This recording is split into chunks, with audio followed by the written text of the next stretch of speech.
दो राक्षस और जादुई पेट्रोल पंप।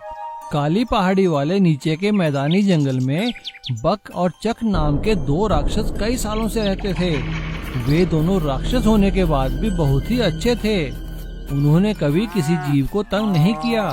वो दोनों जंगल में उगने वाले फल, फूल और पत्ते खाकर ही अपना गुजारा किया करते थे। लेकिन वो लोग पास के शहर की बढ़ती आबादी से बहुत परेशान थे। अरे भाई चक, देख तो शहर कितना बढ़ता ही जा रहा है। हाँ भाई बक, लगता है एक दिन ये नदी और पहाड़ी पार करके हमारे जंगल में भी आ जाएगा। तब हम क्या करेंगे?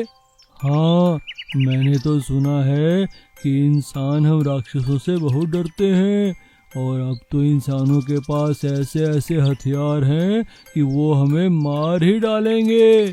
हाँ भाई, देखते हैं क्या होगा। चलो भूख लगी है, थोड़े केले खा लेते हैं। उन दोनों की चिंता जायज थी।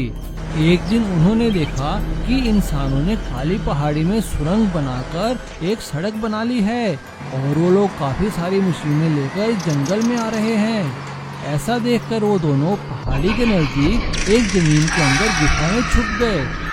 अब शहर पार से इंसान जंगल में आकर बस्ती बनाने लगा था, लेकिन वो दोनों राक्षस जमीन के अंदर ही गुफा में छुपे रहे और रात को चोरी चोरी बाहर निकलते और अपने खाने के लिए फल वगैरह गुफा में ले जाया करते थे। लेकिन इंसानों ने जंगल काटना शुरू कर दिया और अब बक और चक के लिए खाने के लिए चीजें बहुत कम बचने लगी। एक दिन उन्होंने देखा कि जिस गुफा में वो छुपे हुए थे उसके ऊपर से कोई खुदाई कर रहा था। ये देखकर वो घबरा गए, लेकिन शाम होते ही खुदाई बंद हो गई और वो दोनों रात के अंधेरे में उस गुफा से बाहर निकले तो उन्होंने देखा कि उनकी गुफा के ऊपर एक पेट्रोल पंप बनने जा रहा था। ये देखकर बक ने चक से कहा, मैंने सुना है इंसान बहुत लालची होता है, चलो पेट्रोल पंप मालिक को लालच देते हैं। और वो दोनों पेट्रोल पंप मालिक के घर पहुँचे। पेट्रोल पंप मालिक उन दोनों को देखकर डर गया, लेकिन बक और चक ने उन्हें सारी बात बताई और काफी सारे पैसे और सोना चांदी का लालच दिया। सोना चांदी की बात सुनकर पेट्रोल पंप का मालिक मान गया और उसने उन दोनों से कहा, ठीक है महाराज, जैसा आप कहो, लेकिन मुझे बताओ करना क्या है। तो बक ने उससे कहा, देखो मेरी बात सुनो, तुम वहाँ पर जो मर्जी बनाओ, लेकिन उसके नीचे हमारा घर है, उसे नुकसान नहीं पहुँचना चाहिए। हम तुम्हें बहुत सारा सोना चांदी देंगे और तुम्हारे पेट्रोल पंप में मुफ्त का पेट्रोल भी हमेशा आता रहेगा, लेकिन तुम्हें लोगों को थोड़ा सस्ते दाम में पेट्रोल देना पड़ेगा। ठीक है महाराज, जैसा आप कहो। और वो दोनों उससे बात करके वापस आ जाते हैं और अपनी जादुई शक्तियों से रातों रात ही अपने घर के ऊपर एक पेट्रोल पंप तैयार कर देते हैं और पेट्रोल पंप मालिक के घर खूब सारा सोना चांदी भी दे देते हैं। अब पेट्रोल पंप का मालिक सस्ते दामों में लोगों को पेट्रोल देने लगता है और उस पेट्रोल पंप के नीचे बक और चक आराम से रहते हैं और भगवान से कहते हैं कि वाह रे भगवान, क्या चीज बनाई है तूने इंसान। पवनपुर गांव में ज्योति नाम की एक महिला रहा करती थी। उसका पति बहुत मेहनत मजदूरी किया करता था। ज्योति की एक ही गाय थी जिसका नाम था पायल। वो अपनी गाय को सुबह शाम सफाई करती, उसे रोज नहलाती, उसे अच्छा खाना देती और उसका बहुत ख्याल रखती।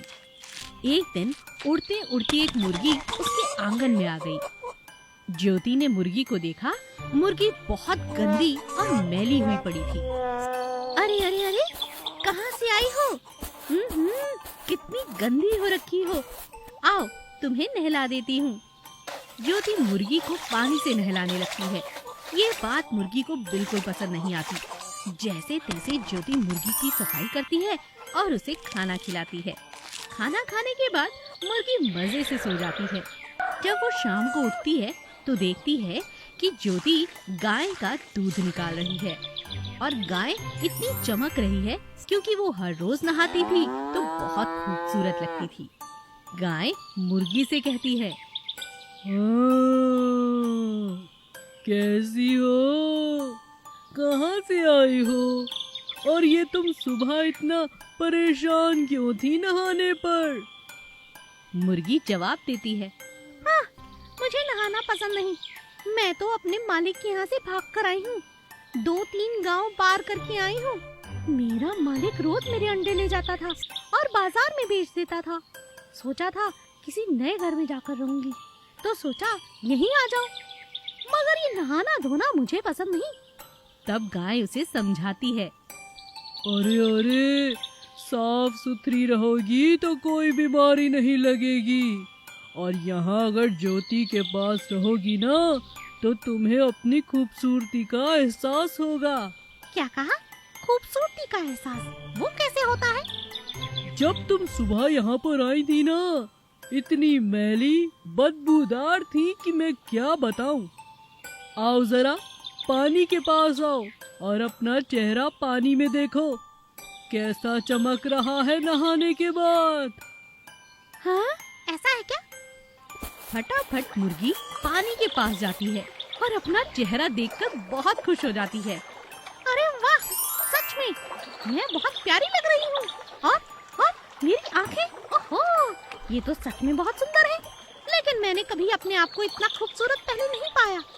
तुमने सच कहा गैया, ये तो ज्योति की सफाई का कमाल है। मुर्गी बहुत खुश हो जाती है और गैया से दोस्ती कर लेती है। अब वो हर रोज ज्योति के साथ नहाते समय बिल्कुल शोर नहीं मचाती थी और हमेशा खुश रहती थी। छोटा बाइक ट्रैक्टर खेती। कालू श्यामपुर गांव में अपने पिता के साथ रहता था। उसकी माता का देहांत हो गया था। माता के देहांत के बाद कालू बहुत ही बिगड़ गया था, क्योंकि उसके पिता सुबह सुबह शहर में काम पे चले जाते थे और उनके जाने के बाद कालू पूरे गांव में आवारागर्दी करता था, इधर उधर घूमता रहता था और बच्चों के साथ शरारतें किया करता था। उसके पिता को रोज घर आते ही उसकी शरारतों की कंप्लेंट मिलती थी। एक दिन जब उसके पिता घर आए तो गांव का एक आदमी कालू के कान पकड़ते हुए उनके पास आया। अरे श्याम शरण, समझा ले अपने बेटे को, बहुत बिगड़ गया है आजकल ये। अरे भाई चंद्र प्रकाश, क्या हो गया? क्या कर दिया मेरे बेटे ने? अब क्या कर दिया? ये मेरे बेटे की बाइक चुराकर भाग रहा था। ये तो तुम्हारा लिहाज किया, वरना मैं इसे आज पुलिस में बंद करवा देता। आपका बहुत बहुत शुक्रिया चंद्र प्रकाश भाई, मैं इसे समझाता हूँ। क्यों रे नाच पिटे, अब क्या करेगा? अब थाने क्या मुंह दिखाएगा क्या हमें? ऐसा कहकर कालू के पिता उसे डांटने लगे। चंद्र प्रकाश उसे वहाँ छोड़कर चला गया। उसके जाने के बाद कालू के पिता ने उससे कहा, बेटा तू ऐसे मुझे कब तक तंग करता रहेगा? कुछ तो शर्म कर। किस चीज की कमी रखी है मैंने तुझे? जो चाहे वो तुम्हें देता हूँ। अपने पिता की बात सुनकर कालू ने कहा, पिताजी मुझे एक बाइक चाहिए, बस मुझे एक बाइक दिला दीजिए, फिर मैं किसी को तंग नहीं करूँगा, वादा करता हूँ। ठीक है, लेकिन उसके बाद अगर तूने किसी को तंग किया तो मैं तुझे खुद पुलिस में बंद कर दूंगा। अगले दिन श्याम शरण कालू को एक नई बाइक लाकर दे देता है। बाइक देखते ही कालू बहुत खुश होता है और सारा दिन आवारा बाइक में घूमने लगता है। एक दिन जब श्याम शरण काम से वापस आ रहा था, तभी उसकी मोटरसाइकिल का एक्सीडेंट हो जाता है, जिसमें उसकी दोनों टांगे फ्रैक्चर हो जाती हैं। अब वो किसी काम करने लायक नहीं बचा था। बिस्तर पर लेटे लेटे श्याम शरण ने कालू से कहा, बेटा कालू, मुझे बहुत भूख लगी है बेटा, कुछ खाने को तो बना दे। क्या कहा? खाने को? और मैं? मुझसे नहीं बनता खाना वाना, होटल से लाकर दे देता हूँ, लाओ पैसे दो। अब उन दोनों का ऐसे ही गुजारा होने लगा। धीरे धीरे उनके पैसे खत्म हो गए, क्योंकि जो पैसे बचे थे वो श्याम शरण के इलाज में और बाहर से खाना खाने में खत्म हो गए थे। अब कालू को धीरे धीरे घर की हालत समझ आने लगी थी। एक दिन जब उसने अपने पिता से पैसे मांगे तो श्याम शरण ने कालू से कहा, कहाँ है पैसे बेटा मेरे पास? अब तो एक काम कर, तू खुद भी जहर खा ले और मुझे भी जहर दे दे। अपने पिता से ऐसी बात सुनकर कालू बहुत शर्मिंदा हुआ और ऑनलाइन कुछ काम देखने लगा।